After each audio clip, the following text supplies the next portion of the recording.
Welcome to the Locked Room. Stories from the golden age of mystery and crime fiction. I'm Mardell, reading The Case of Jennie Brice by Mary Roberts Reinhardt. Chapter 8.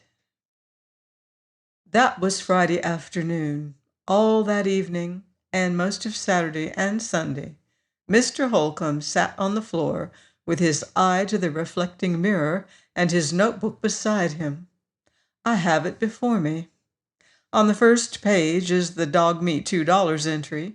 On the next, the description of what occurred on Sunday night, March 4th, and Monday morning the 5th.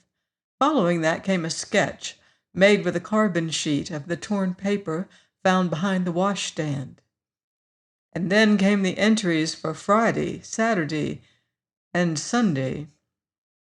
Friday evening, 6:30, eating hearty supper. 7, light cigarette and paces floor. Notice that when Mrs. P knocks, he goes to the desk and pretends to be writing. 8 is examining book. Looks like a railway guide. 8:30, it is a steamship guide. 8:45, tailor's boy brings box. Gives boy 50 cents. Query, where does he get money now that J.B. is gone? 9, tries on new suit, brown. 9:30, has been spending a quarter of an hour on his knees, looking behind furniture and examining baseboard. 10, he has the key to the onyx clock, has hidden it twice. Once up the chimney flue, once behind baseboard. 10:15, he has just thrown key or similar small article outside window into yard. 11, has gone to bed, light burning. Shall sleep here on floor. 11:30, he cannot sleep, is up walking the floor and smoking. 2 a.m., Saturday, disturbance below. He had had a nightmare and was calling Jennie. He got up, took a drink, and is now reading. 8 a.m., must have slept, he is shaving. 12, midday. Nothing this morning. He wrote for 4 hours, sometimes reading aloud what he had written. 2 p.m., he has a visitor, a man. Cannot hear all, word now and then. Llewellyn is the very man. Devil of a risk. We'll see you through. Lost the slip. Didn't go to the hotel. She went to a private house. Eliza Schaefer. Who went to a private house? Jennie Brice. 2:30, cannot hear. Are whispering. The visitor has given Ladley roll of bills. 4, followed the visitor, a tall man with a pointed beard. He went to the Liberty Theater. Found it was Bronson, business manager there. Who is Llewellyn and who is Eliza Schaefer? 4:15, had Mrs. P bring telephone book. 6 Llewellyns in the book. No Eliza Schaefer. Ladley appears more cheerful since Bronson's visit. He has bought all the evening papers and is searching for something. Has not found it. 7, ate well. Have asked Mrs. P to take my place here while I interview the 6 Llewellyns. 11, Mrs. P reports a quiet evening. He read and smoked, has gone to bed, light burning, saw 5 Llewellyns, none of them knew Bronson or Ladley. 6th, a lawyer, out at revival meeting, went to the church and walked home with him. He knows something, acknowledged he knew Bronson, had met Ladley, did not believe Mrs. Ladley dead, regretted I had not been to the meeting. A good sermon. Asked me for $1 for missions. 9 a.m. Sunday. Ladley in bad shape. Apparently been drinking all night. Cannot eat. Sent out early for papers and has searched them all. Found entry on second page, stared at it, then flung the paper away. Have sent out for same paper. 10 a.m. Paper says, body of woman washed ashore yesterday at Sewickley, much mutilated by flood debris. Ladley in bed, staring at ceiling. Wonder if he sees tube. He is ghastly. That is the last entry in the notebook for that day. Mr. Holcomb called me in great excitement, shortly after 10 and showed me the item. Neither of us doubted for a moment that it was Jennie Brice who had been found. He started for Sewickley that same afternoon, and he probably communicated with the police before he left. For once or twice, I saw Mr. Graves, the detective, sauntering past the house. Mr. Ladley ate no dinner. He went out at 4, and I had Mr. Reynolds follow him. But they were both back in a half hour. Mr. Reynolds reported that Mr. Ladley had bought some headache tablets and some bromide powders to make him sleep. Mr. Holcomb came back that evening. He thought the body was that of Jennie Brice, but the head was gone. He was much depressed and did not immediately go back to the periscope. I asked if the head had been cut off or taken off by a steamer. He was afraid the latter, as the hand was gone too. It was about 11 o'clock that night that the doorbell rang. It was Mr. Graves, with a small man behind him. I knew the man. He lived in a shanty boat not far from my house, a curious affair with shelves full of dishes and tinware. In the spring he would be towed up the Monongahela 100 miles or so and float down, tying up at different landings and selling his wares.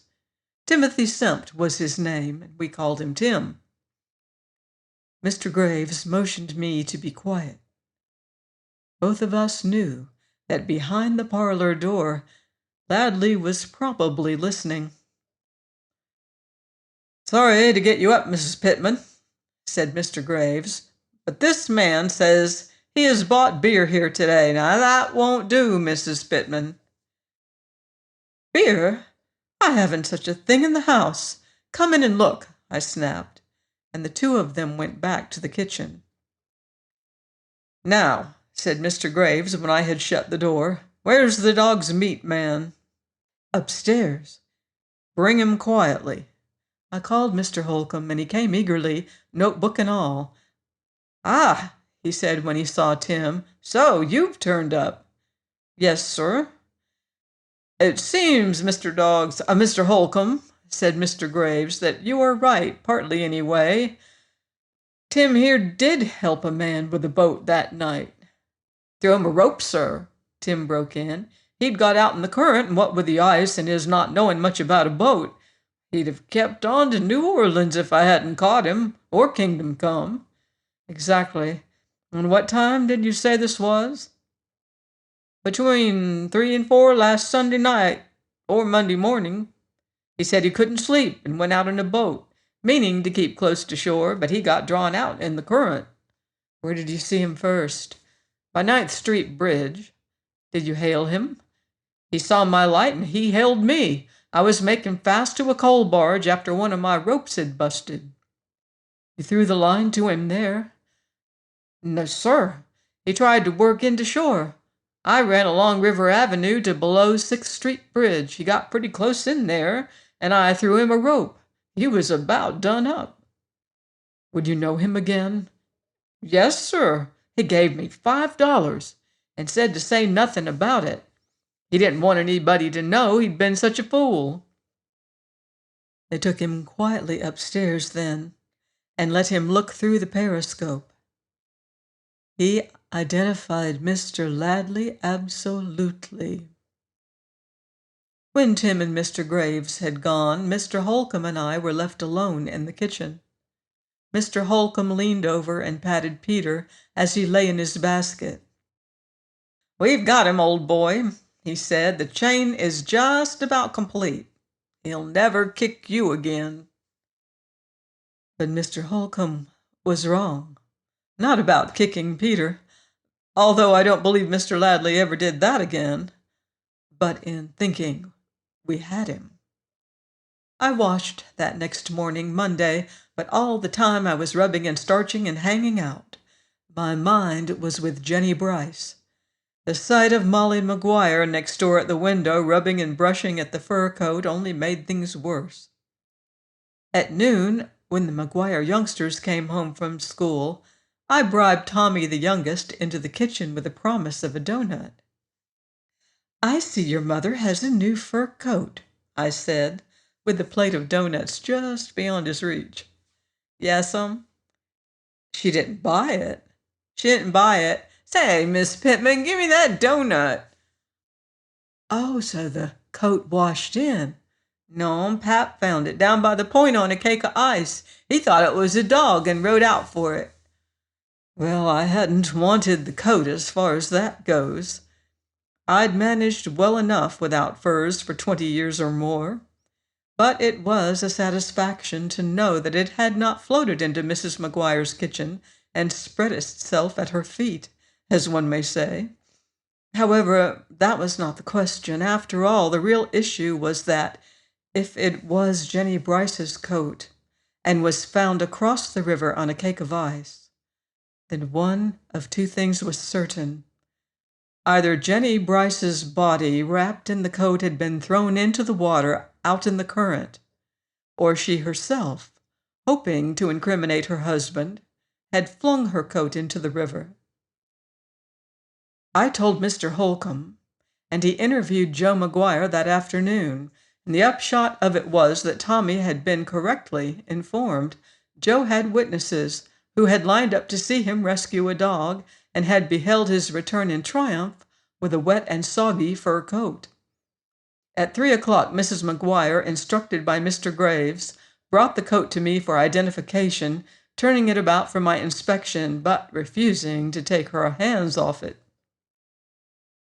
If her husband says to me that he wants it back, well and good, she said, but I don't give up to nobody but him. Some folks I know of would be glad enough to have it. I was certain it was Jennie Brice's coat, but the maker's name had been ripped out. With Molly holding one arm and I the other, we took it to Mr. Ladley's door and knocked. He opened it grumbling. I've asked you not to interrupt me, he said with his pen in his hand. His eyes fell on the coat. What's that? He asked, changing color. I think it's Mrs. Ladley's fur coat, I said. He stood there looking at it and thinking. Then, it can't be hers, he said. She wore hers when she went away. Perhaps she dropped it in the water. He looked at me and smiled. And why would she do that? He asked mockingly. Was it out of fashion? That's Mrs. Ladley's coat, I persisted, but Molly McGuire jerked it from me and started away.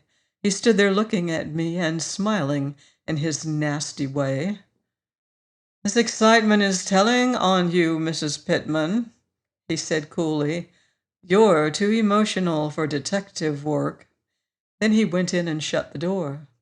When I went downstairs, Molly McGuire was waiting in the kitchen and had the audacity to ask me if I thought the coat needed a new lining. It was on Monday evening that the strangest event in years happened to me. I went to my sister's house, and the fact that I was admitted at a side entrance made it even stranger. It happened in this way. Supper was over, and I was cleaning up when an automobile came to the door. It was Alma's car. The chauffeur gave me a note. Dear Mrs. Pittman, I am not at all well and very anxious. Will you come to see me at once? My mother is out to dinner, and I am alone. The car will bring you. Cordially, Lida Harvey. I put on my best dress at once and got into the limousine. Half the neighborhood was out watching. I leaned back in the upholstered seat, fairly quivering with excitement. This was Alma's car. That was Alma's card case. The little clock had her monogram on it. Even the flowers in the flower holder, yellow tulips, reminded me of Alma. A trifle showy, but good to look at. And I was going to her house. I was not taken to the main entrance, but to a side door. The queer dreamlike feeling was still there. In this back hall, relegated from the more conspicuous part of the house, there were even pieces of furniture from the old home, and my father's picture, in an oval gilt frame, hung over my head. I had not seen a picture of him for 20 years. I went over and touched it gently. "Father, father," I said. Under it was the tall hall chair that I had climbed over as a child and had stood on so many times to see myself in the mirror above. The chair was newly finished and looked the better for its age. I glanced in the old glass. The chair had stood time better than I. I was a middle-aged woman, lined with poverty and care, shabby, prematurely gray, a little hard. I had thought my father an old man when that picture was taken. Now I was even older. "Father," I whispered again, and fell to crying in the dimly lighted hall. Lita sent for me at once. I had only time to dry my eyes and straighten my hat. Had I met Alma on the stairs, I would have passed her without a word. She would not have known me. But I saw no one. Lita was in bed. She was lying there with a rose-shaded lamp beside her and a great bowl of spring flowers on a little stand at her elbow. She sat up when I went in and had a maid place a chair for me beside the bed. She looked very childish, with her hair in a braid on the pillow and her slim young arms and throat bare. "I'm so glad you came," she said, and would not be satisfied until the light was just right for my eyes and my coat unfastened and thrown open. "I'm not really ill," she informed me. I'm just tired and nervous and unhappy, Mrs. Pittman." "I'm sorry," I said. I wanted to lean over and pat her hand, to draw the covers round her and mother her a little. I had had no one to mother for so long, but I could not. She would have thought it queer and presumptuous, or, oh no, not that. She was too sweet to have thought that. "Mrs. Pittman," she said suddenly, "who was this Jennie Brice?" "She was an actress. She and her husband lived at my house." Was she beautiful?" "Well," I said slowly, "I never thought of that. She was handsome in a large way." "Was she young?" "Yes, 28 or so." "That isn't very young," she said, looking relieved, "but I don't think men like very young women, do you?" "I know one who does," I said, smiling, but she sat up in bed suddenly and looked at me with her clear, childish eyes. "I don't want him to like me," she flashed. "I want him to hate me." "Tut, tut, you want nothing of the sort." "Mrs. Pittman," she said, "I sent for you because I'm nearly crazy. Mr. Howell was a friend of that woman, and he has acted like a maniac since she disappeared. He doesn't come to see me. He has given up his work on the paper, and I saw him today on the street. He looks like a ghost." That put me to thinking. "He might have been a friend," I admitted, "although, as far as I know, he was never at the house but once, and then he saw both of them." "When was that?" "Sunday morning, the day before she disappeared. They were arguing something." She was looking at me attentively. "You know more than you were telling me, Mrs. Pittman," she said. Do you think Jennie Brice is dead, and that Mr. Howell knows who did it?" "I think she is dead, and I think possibly Mr. Howell suspects who did it. He does not know, or he would have told the police." "You do not think he was in love with Jennie Brice, do you?" "I'm certain of that," I said. "He is very much in love with a foolish girl who ought to have more faith in him than she has." She colored a little and smiled at that, but the next moment she was sitting forward, tense and questioning again. "If that is true, Mrs. Pittman," she said, "who was the veiled woman he met that Monday morning at daylight and took across the bridge to Pittsburgh?" "I believe it was Jennie Brice." "If it was not, who was it?" "I don't believe he took any woman across the bridge at that hour. Who says he did?" "Uncle Jim saw him. He had been playing cards all night at one of the clubs and was walking home. He says he met Mr. Howell face to face and spoke to him. The woman was tall and veiled. Uncle Jim sent for him a day or two later, and he refused to explain. Then they forbade him the house. Mama objected to him anyhow, and he only came on sufferance. He's a college man of a good family, but without any money at all save what he earns, and now I had had some young newspaper men with me, and I knew what they got. They were nice boys, but they made $15 a week. I'm afraid I smiled a little as I looked around the room, with its gray grass-cloth walls, its toilet table spread with ivory and gold, and the maid in attendance in her black dress and white apron, collar, and cuffs. Even the little nightgown Lita was wearing would have taken a week's salary or more. She saw my smile. "It was to have been his chance," she said. "If he made good, he was to have something better. My Uncle Jim owns the paper, and he promised me to help him, but—" So Jim was running a newspaper? That was a curious career for Jim to choose. Jim, who was twice expelled from school and could never write a letter without a dictionary beside him.